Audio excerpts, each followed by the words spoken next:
Finalement, la vie du général Gen Chico Chitambwe a été sauvée. Les préoccupations concernant la corruption et la trahison au sein des FARDC ont saisi de nombreux Congolais et les habitants de la région des Grands Lacs. Des officiers sont accusés de se transformer en hommes d'affaires et de mettre en danger la vie des civils pour leur propre profit. L'implication des puissances occidentales dans le soutien de COS officiers corrompus pour déstabiliser la nation n'est plus un secret. Des incidents comme la capture de Rwindi et la tentative d'embuscade du général Chico Chitambwe mettent en lumière la collaboration des commandants avec l'ennemi, entraînant des revers militaires. La population demande un changement de direction militaire, préconisant que des officiers plus jeunes et compétents prennent le commandement. L'accent mis sur l'unité et la résistance contre les menaces extérieures doit rester primordial. Avant d'entrer dans les détails de l'épreuve du général Gen Chico Chitambwe, nous vous exhortons à écouter cet enregistrement audio d'un soldat qui a été témoin des événements. Il y offre des suggestions au gouvernement de Tshisekedi pour résoudre la situation.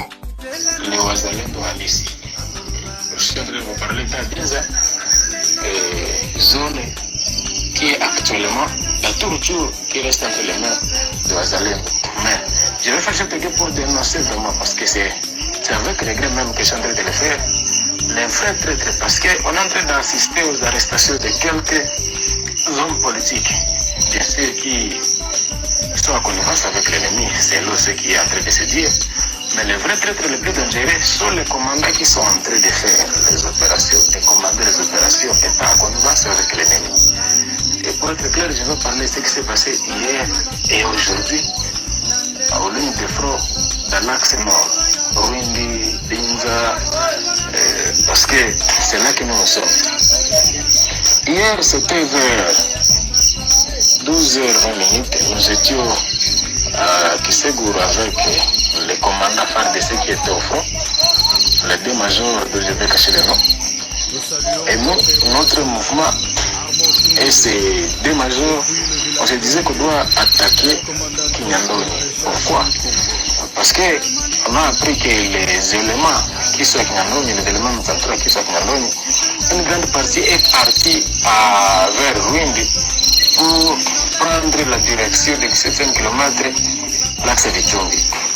Et nous, je te dis que non, comme l'opération est en train de se faire à l'axe Rwindi, nous devons attaquer alors Kinyandoni pour que ces gens qui sont partis devant retournent pour appuyer les leurs et ça va créer une psychose au sein du 23 et peut-être on va gagner quelques terrains. Pendant qu'on était en train de planifier, on a eu l'appel venant de Rwindi parce que c'est Rwindi qui commande cet axe. Venant de Rwindi du colonel Bakulu. Le colonel Bakulu était la seconde du colonel Pekos, parce que le colonel Pekos était vers Kikuku en train de combattre, mais bien sûr il faisait aussi le repli. Mais le colonel Bakulu était à Rwindi. Oui, il était là, en train de commander, bien sûr, parce que le général Chico, au lieu d'être à Rwindi, lui était à Kirumba. Alors, quand on pensait qu'on doit progresser, on a eu l'appel qui nous a tous surpris, appelant les majors FARDC qui étaient là, qu'ils doivent décrocher immédiatement et quitter de tout Binza. Parce que si Rwindi tombe, parce que c'est le son appel, c'était Lingala. Bobi Manoki, Bobi Makuna, Bobi décrocher de nous tout. Qui cherche à bola, Bobo comme la vichumbi, Bokatisa, Laki, Bokane na vichumbi, parce que là, il fallait pas aller à la Kakoma. Bokane na Kakoma, Bokane na vichumbi, Bokane na accès qui a Binyonge, parce que Rwindi va bientôt tomber. Celui qui était à Rwindi, bien sûr, c'était à 12h20. Rwindi va tomber alors, quitter là-bas. Ah, j'étais tous surpris, mais nous sommes en train de préparer la sauce au bout de prier. Et puis, il faut voir l'ennemi est à quelques kilomètres avec nous, là on était. On dit de replier jusqu'à plus de 45 km. Parce que c'est Narakoma, c'est à plus de 45 km de là où on était. Mais aussi, ils doivent traverser le lac Edouard pour aller dans le Lubero Sud. Bon, j'avais dit ok. Nous-mêmes alors, au compte de notre mouvement, nous avons appelé le colonel Bakulu. Alors nous, qu'est-ce qu'on peut faire? Qu'est-ce qu'on doit faire? Parce que nous, selon nous, s'il veut partir, qu'il nous laisse alors quelques armes et quelques munitions pour que nous, on fasse la résistance seule. Mais la réponse du colonel était non, vous aussi, quittez, partez tous. Ah, nous avons dit non, nous ne pouvons pas quitter, abandonner notre groupement sans même agir, sans même être attaqué. Pendant qu'on a refusé la munition, qui s'est pour résister dans l'axe nord, c'est la route qui va à Chasse. On a été surpris. Écoutez que les FARDC qui étaient arrondis, parce que c'était une grande base militaire, pour vous dire vrai, et c'est là qu'il y avait plusieurs munitions qui nous ravitaillaient tous, qui ravitaillaient même cet axe. Mais on a eu l'appel depuis 12h20, que rien ne va tomber et que les gens qui sont ici doivent tous quitter. L'ennemi est arrivé vers 17h30 à Rundi. On a été totalement surpris d'attendre qu'on a laissé plusieurs munitions que l'ennemi a récupérées. Imaginez. Alors nous avons compris que le phare de ça s'était retiré depuis 12 heures. L'ennemi entre à 17h, mais prend la munition. Donc, on est en train de doter l'ennemi, donc indirectement, on est en train de doter l'ennemi pendant que nous, on est en train de nous refuser la munition. Alors, je me pose quelques questions. Qui a donné l'ordre au colonel Bakulu de retirer les troupes qui étaient à Binza et ceux qui étaient à Rundi avant même que l'ennemi n'y arrive?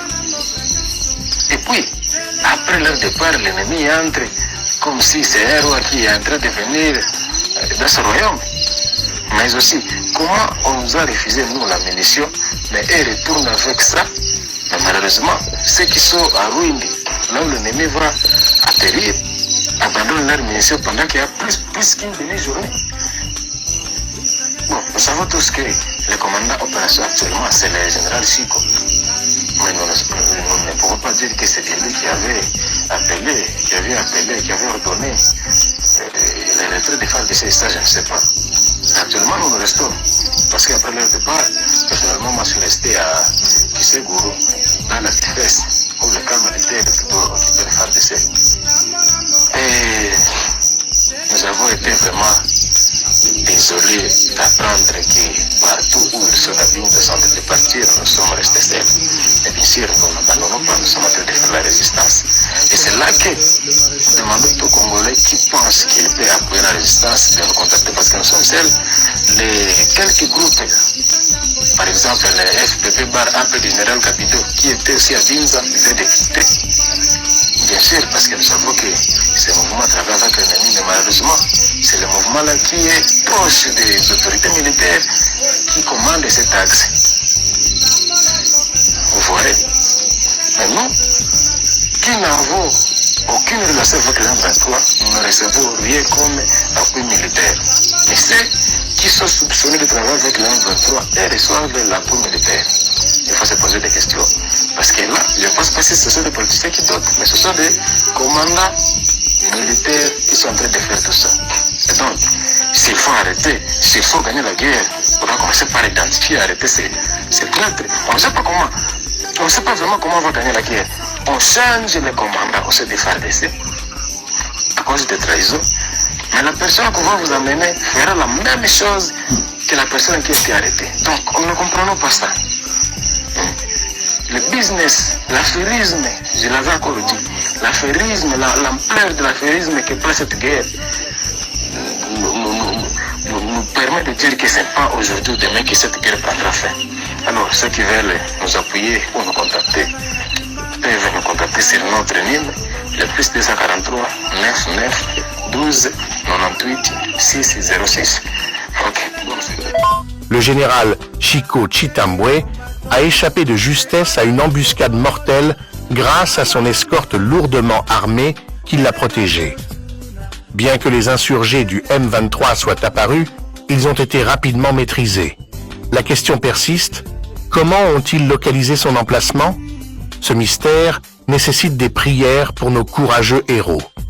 Les intentions de Kagame d'éliminer le général Chico Chitambwe de manière humiliante, que ce soit par capture et exécution au Rwanda ou à Bunagana, ou par une coercition médiatisée, était intolérable. Heureusement, il reste en vie et les opérations se poursuivent avec une concentration inébranlable. Des terroristes du M23 RDF ont tenté de corrompre le général Chico Chitambwe avec une grosse somme d'argent pour trahir la République, mais il a refusé catégoriquement. En conséquence, ils ont comploté pour un assassinat ciblé impliquant ses adjoints et le chef local. Le jour où Rwindi est tombé, le chef régional a hébergé des espions du RDF dans le but d'éliminer le général Chitambwe et d'orchestrer son humiliation, peut-être à Bunagana. Simultanément, 5 colonels, dont son adjoint, ont conspiré pour vendre le général Gen Chico Chitambwe à la coalition M23 RDF-UPDF pour $50 000 chacun, quel que soit son état.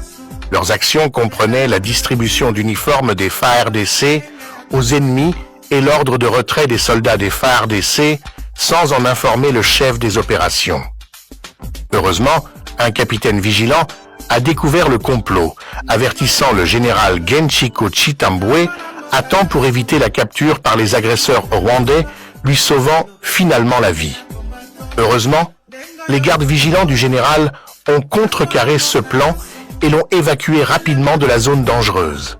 Les tentatives de contacter ses adjoints ont été vaines et il a découvert leur collaboration pour faciliter la perte des localités et répandre de fausses rumeurs de trahison pour assurer son élimination. En réponse, le général Gen Chico Chitambwe a ordonné l'arrestation de CS adjoints dont l'un communiquait en Kinyarwanda, trahissant son allégeance. Ces développements soulignent la nécessité de vigilance et d'action décisive contre la corruption interne et les menaces externes. De nombreux Congolais estiment qu'avoir des patriotes avec une connaissance du Kinyarwanda est crucial pour un leadership efficace dans des régions comme Masisi, Rutshuru et Nyiragongo. Sans cette compétence linguistique, l'efficacité opérationnelle peut en souffrir. Le général Gen Chico Chitambwe a discerné que SS adjoints étaient complices, probablement corrompus par les terroristes du M23 RDF. Les rumeurs propagées par les agents de Kagame sur les réseaux sociaux tentent de discréditer le général Chico Chitambwe en faisant circuler de faux messages attribués à lui. Les gens doivent faire preuve de prudence et de discernement lorsqu'ils rencontrent de telles désinformations.